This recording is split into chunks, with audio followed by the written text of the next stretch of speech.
सम्मानीय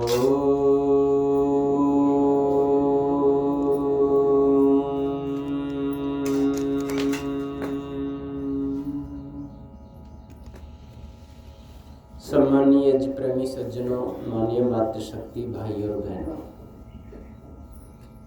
हमारा एक प्रकरण चल रहा था 5 कोष से युक्त ये शरीर भगवान ने आत्मा के लिए दिया है, तो इन खजानों से हमें सदुपयोग लेना है और इनका रख रखाव भी सही करना है। तो हमने विज्ञान में कोष तक चर्चा की थी, याद हो आपको तो। अन्नमय कोष शरीर, प्राणमय कोष जो हमारे 10 प्राण हैं, मनोमय कोष जिसमें मन आता है, विज्ञानमय कोष जो बुद्धि में, यहाँ तक चर्चा हुई। आगे आता है आनंदमय कोष। एक आनंदमय कोष और इस शरीर के अंदर है जो कारण शरीर माना जाता है। ये शरीर जो है स्थूल, जो बाहर से दिख रहा है, ये स्थूल भूतों से बना हुआ है। स्थूल शरीर कहते हैं जो अन्नमय कोष है। और प्राणमय, मनोमय और विज्ञान में ये 3 कोष सूक्ष्म शरीर कहलाता है। जो प्राण है 10 और मन है और बुद्धि है, अहंकार आदि, ये सब सूक्ष्म शरीर के घटक है। और एक है कारण शरीर जिसको प्रकृति कहते हैं, जिसमें से सूक्ष्म और स्थूल शरीर बने। उसमें जब आत्मा पहुंच जाती है तो वो आनंदमय कोष होता है। इस शरीर में जब जागृत अवस्था में शरीर में रहती है तो ये अन्नमय कोष में जागृत अवस्था में रहने पर वो संसार के व्यवहारों को करता है। और जब स्थूल शरीर से कट जाता है, अन्नमय कोष से कट जाता है और सूक्ष्म शरीर में पहुंच जाता है तो स्वप्न आदि देखता रहता है। और जब वो उस अवस्था से भी नीचे पहुंच जाता है तो कारण शरीर में पहुंच जाता है प्रकृति में, तो वहां उसको आनंदमय कोष होता है और उसमें उसे आनंद ही प्राप्त होता है। इसका नमूना यह है कि जब हम गहरी नींद में होते हैं, सुषुप्ति अवस्था में, तो उस समय हम संसार के सभी दुखों से छूटे हुए होते हैं। चाहे उस समय कोई व्यक्ति जेल की सलाखाओं में पड़ा हो, चाहे दिवालिया हो गया हो, बच्चा बीमार हो, कितनी भी आपत्ति उसके सामने पहाड़ जैसी आई हुई हो, पर जो कारण शरीर में पहुंच जाता है, आनंदमय कोष में पहुंच जाता है, तो ये सारे दुख उसके सामने से रघु चक्कर हो जाते हैं। और जो नींद में, गहरी नींद में एक राजा आनंद लेता है, वह जेल की सलाखों में पड़ा हुआ व्यक्ति भी उतना ही लेता है। ये आनंदमय खजाना जो है वो भगवान का दिया हुआ है। कारण शरीर में आत्मा की स्थिति पहुंचाई जाती है, यानी जागृत, स्वप्न, सुषुप्ति अवस्था ये कारण शरीर में पहुंच करके प्राप्त होती है। गहरी नींद में तो रोज सोते हैं हम, रोजाना उस आनंदमय खजाने का हम लाभ उठाते हैं। अगर भगवान वो गहरी नींद वाली कारण अवस्था में हमें ना पहुंचाए और हम जागृत में ही रहें तो पागल हो जाएंगे। इसलिए गहरी नींद में जाकर के हम कम से कम 4-6 घंटे तो दुनिया की समस्त समस्याओं से अलग हो जाते हैं। कितनी बड़ी समस्या हमारे सामने हो तो भी 4-6 घंटे गहरी नींद में जाके वो सब समस्याएं रफू चक्कर हो जाती है और हमारा शरीर बिल्कुल शांत, सुखी हो जाता है। फिर जागते ही वो सारी समस्याएं सामने खड़ी हो जाती हैं। फिर उनकी धुनाभुनी में लग पड़ते हैं, दिन भर फिर उसके इंतजाम में करते हैं। तो वो कारण शरीर में पहुंच करके आनंद में खजाना हमारा प्राप्त होता है। उसको सही अच्छा बनाने के लिए हमें करना क्या चाहिए? तो उसके लिए हमें रोजाना थोड़ा ध्यान योग की प्रवृत्ति बनानी चाहिए, अपने में डूबने की स्थिति बनानी चाहिए। जैसे उदाहरण के लिए आप कहीं मेले में गए हुए, जैसे भरतपुर में मेला लगता है तो उसमें भीड़ भड़कम बहुत ज़्यादा होता है।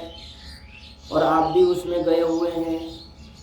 और कई बार मेले ठेलों में भगदड़ मच जाती है, कुंभ के मेले में ही भगदड़ मच गई, ऐसी कई जगह मच जाती है।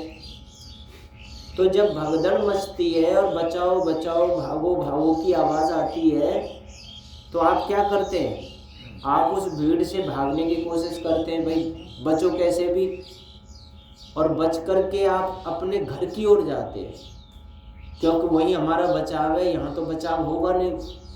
तो आप उस भीड़ को छोड़ोगे, भागोगे उस सारी जगह को, और फिर अपने घर में जाओगे, और घर में जा कर के बाहर से कुंडी खोलोगे और अंदर प्रवेश करोगे और अंदर की कुंडी लगा लोगे, और फिर अपने अंदर कमरे में जा कर के आप अपने आप पे पूर्ण शांत और सुरक्षित अपने को महसूस करोगे।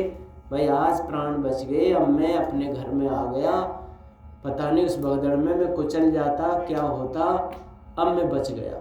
आपको पूरी शांति मिलती है, जैसे अपने घर में बैठकर अंदर कुंडी लगाने के बाद। वैसे ही हम जागृत अवस्था में मानो इस संसार रूपी मेले में काम कर रहे हैं। लेन देन तू मैं, ये हुआ वो हुआ, तैने ये क्यों नहीं किया, उसने क्यों नहीं किया, ये लाना वो लाना, वहाँ जाऊँगा यहाँ जाऊँगा, ऐसे कहूँगा वैसे कहूँगा, ये कितनियाँ दुनिया भर की हम मानो संसार रूपी मेले में काम कर रहे हैं।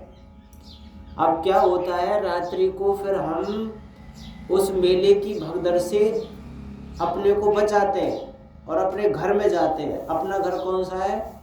ये घर है, इस जीवात्मा का यही घर है। अब ये साला तो हम सबका घर है, आप सब इसमें बैठे हुए हो, ये मेरा व्यक्तिगत नहीं है। आपका भी जो मकान है वो आपका व्यक्तिगत नहीं है, माता पिता का है, पति पत्नी का है, बेटा बेटी, नाती पोता, बहू बेटी, सब कितने लोग रहते हैं उसमें, वो सबका सामूहिक है। लेकिन आपका व्यक्तिगत घर कौन सा है? ये है। अब इसमें क्या करते हैं आप, बाहर के ये जो दरवाजे हैं, इन दरवाजों में बाहर से कुंडियाँ खोलते और अंदर जाते हैं। अंदर तो आप पहले से ही हैं, लेकिन ज्ञान से जाते हैं और अंदर से कुंडी लगाते हैं। अब बाहर जो देख रहे हैं दरवाजे, जैसे ये दरवाजा खुला हुआ है तो अंदर से कुंडी, आँख रूपी दरवाजा बाहर खुला हुआ है। अब आँख को बंद कर लेंगे तो अंदर से कुंडी लगा ली आपने। कान का दरवाजा बाहर खुला हुआ है, आप शब्द सुन रहे हैं और आपने सुनना बंद कर दिया तो आपने अंदर दरवाजा की कुंडी लगा ली। गहरी नींद में करते क्या है हम, भाई आँख के ये पलकें इनको ऐसे बंद कर लेते हैं तो आँख देखना बंद कर लेती है। कान के सुनने के शब्द आ रहे हैं परंतु आपने सुनना बंद कर दिया, आप दूसरी जगह बैठ के जाके कारण शरीर में बैठ गए। नासिका से सुगंध दुर्गंध आ रही थी, उसको भी तुमने सूंघना बंद कर दिया। त्वचा पर भी ठंडा गर्म कुछ महसूस हो रहा था, वो भी अनुभव करना बंद कर दिया और आप अपने अंदर बैठ गए, बिल्कुल जहाँ कारण शरीर है, अपने स्वरूप में आकर के बैठ गए समझो। तो आप पूरे दुखों से छूट गए। वैसे ही प्रतिदिन हमको सुबह शाम अपने इस घर में बैठने का उपाय करने से आपका आनंद में खजाना विकसित होगा। जिस आनंद की हम प्राप्ति के लिए ये शरीर हमें मिला है, संसार भगवान ने दिया है, उसकी प्राप्ति आपको जैसे गहरी नींद में हो रही है वैसे जागृत अवस्था में बनानी है। गहरी नींद वाली स्थिति जागते हुए स्थिति में बनानी है। इसको जो बना लेगा वो आनंद में खजाने को विकसित कर लेगा और वो आनंद में खजाना इतना बड़ा है, ऐसा बताते हैं कि जैसे भोजन में आपको कितना आनंद मिलता है, बहुत 56 प्रकार के व्यंजन आपके सामने रख दें तो कितना आपको आनंद सुख मिलता है, उससे हजारों गुना ज्ञान और विद्या की प्राप्ति में मिलता है।